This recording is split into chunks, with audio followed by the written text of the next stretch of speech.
what's going on, everybody? Hope you're having a good day as always. So the other day I was browsing one of my favorite automotive websites, Jalopnik, and there was an article that kind of pertains to what I normally like to talk about on my channel, personal finance. And the article was all about how much should you really spend when buying a car.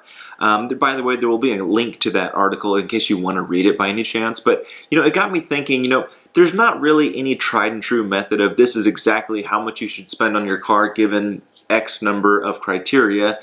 So I wanted to talk about that article, another kind of guideline as to how much you should spend, and then also kind of share just some of my rules that I would want to follow and encourage others to follow, because I'm sure someone out there is debating buying a new car or a used car, and they're not sure how much to spend. So I hope this video helps out.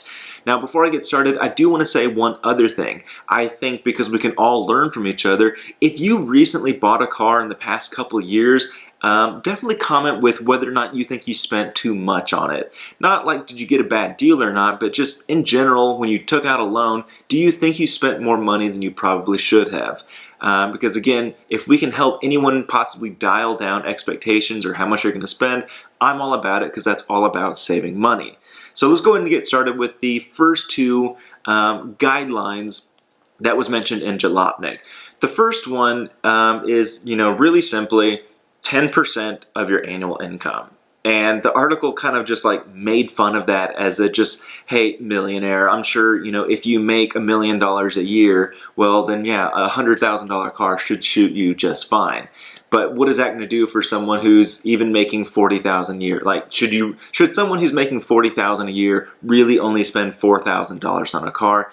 It just seems unrealistic. Like, sure, that would save a lot of money, but is it realistic, right? They immediately kind of discounted that as just like not really practical, and I'm kind of in the same camp. I don't think that's very realistic. Now, what they went on to mention next, I actually do find to be, somewhat practical, and that is spend 10% of your monthly take-home pay.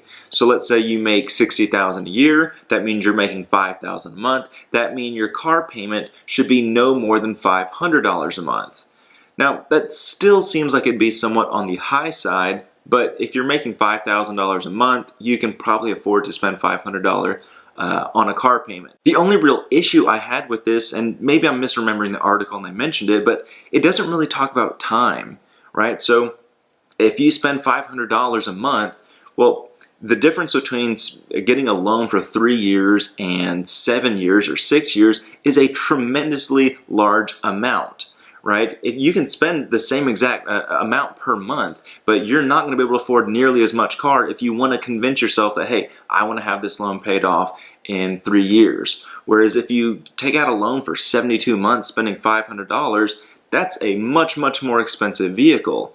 So I do agree with the premise that, if you spend 10% of your monthly income on a car, that's good because I'm hoping that you can afford that. But there's other things to factor in, and that is the term of the loan. Now, another guideline to consider would be Dave Ramsey's, right? If you Google Dave Ramsey, how much to spend on a car, he suggests that your vehicle should cost no more than half of your annual income.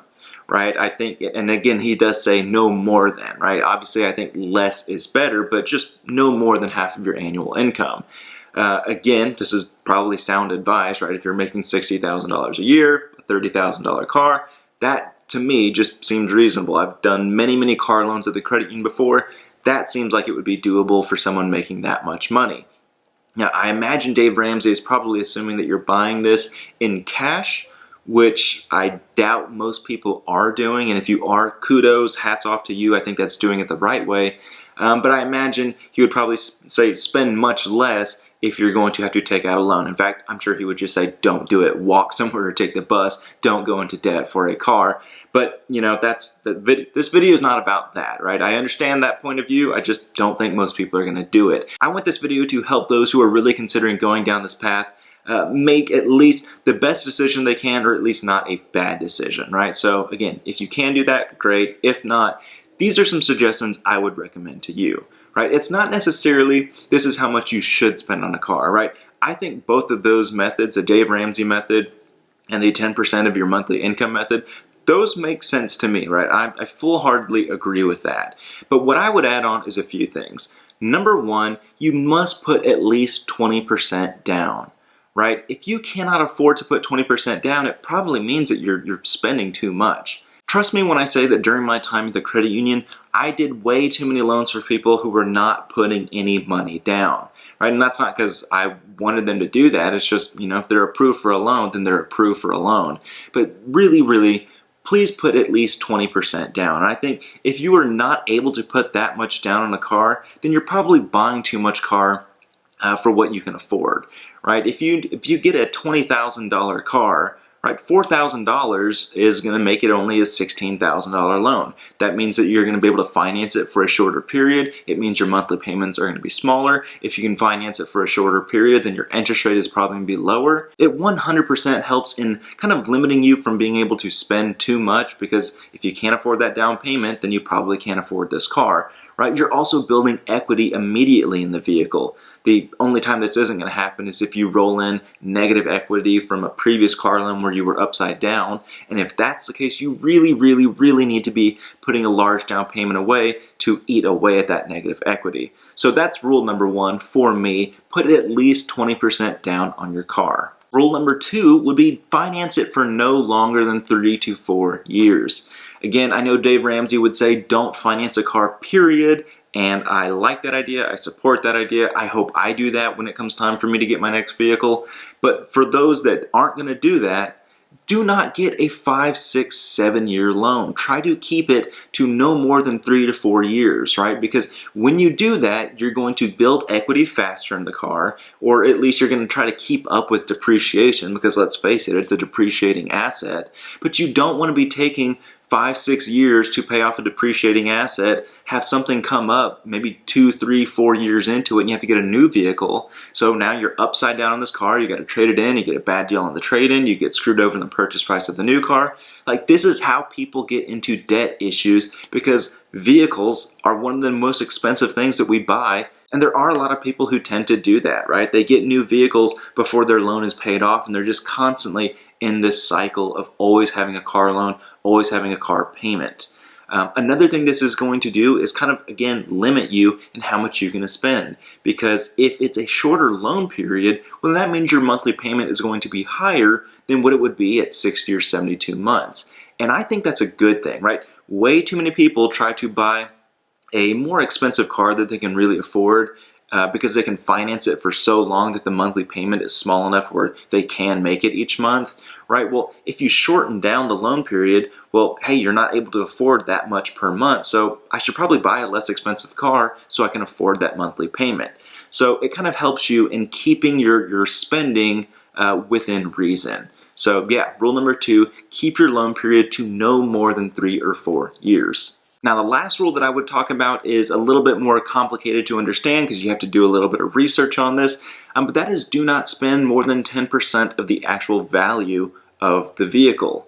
And this may be hard because it kind of requires you to work with the dealership or hunt online for a good deal, but when you're spending this much money, why wouldn't you do that, right? So when I say 10% of the value, I'm saying go online, find out what the actual value of that car is, and do not spend more than 10% of that, right? There's plenty of dealerships out there that've got big markups, and you're just kind of looking at a car, and if you don't do your homework, you don't really know what that car's worth.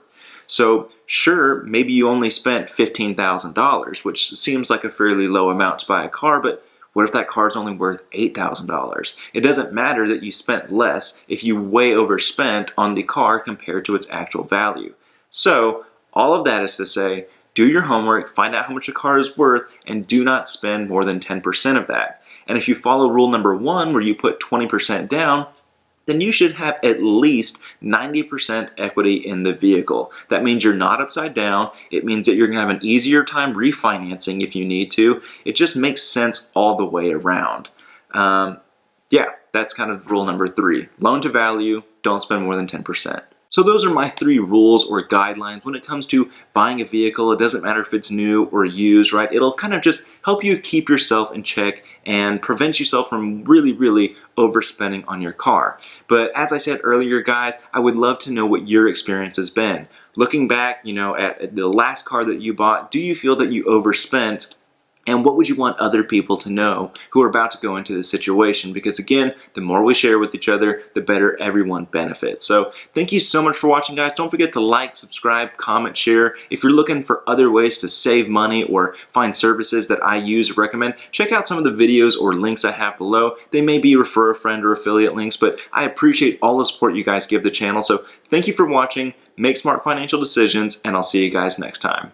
Hey guys, I know I just said this stuff, but let me say it again. Thank you so much for watching this video. I appreciate all the support that you guys give me. And to support you, here's 2 more videos that I've made in the past in case you haven't seen them. Don't forget to share these with your friends and family so we can help all the people achieve their financial goals. Likewise, if there's anything that you would want to see made that you haven't seen thus far, definitely don't hesitate to let me know. But thanks again, take care, and have a good day.